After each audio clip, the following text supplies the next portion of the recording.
دکتۆر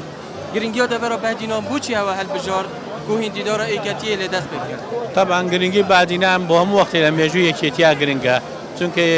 بادینان یەکەمی جا هەر دەواازەی شۆڕشیش بووە بۆ یەکێتی دەواازەی ئەو شۆڕشە بوو نوێیە بوو کە یەکێتی بەرپای کرد ئەوەی ئێستاش مەمە پێمان وایە ئێمە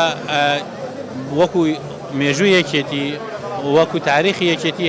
جارێکی تر بادینان ئەتوانین بکەینەوە ئەو چرایە کە ئەتوانین لە کوردستانە دەست پێ بکەین و لە بەتابەتی بۆ هەموو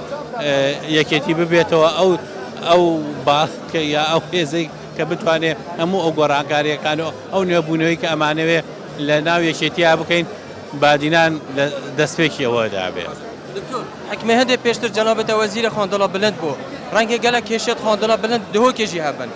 دێچە گرنگی وی کارتیدان ئەمە ئەم کارتەیەکێکە لەو لیجانانەی کە دامان نازراوە نزرەی پەروەردە و خوێندنی باڵایە بۆیە ئێمە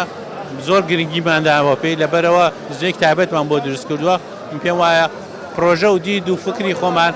سەبارەت بە کارتی خوێندنی باڵا کە ئەتوانین چی بکەین ئەتوانین لەم دیدارەدا بەیانی بکەین و ڕوونی بکەینەوە و بێتە بەرنامەی جێتی سەرچاوە.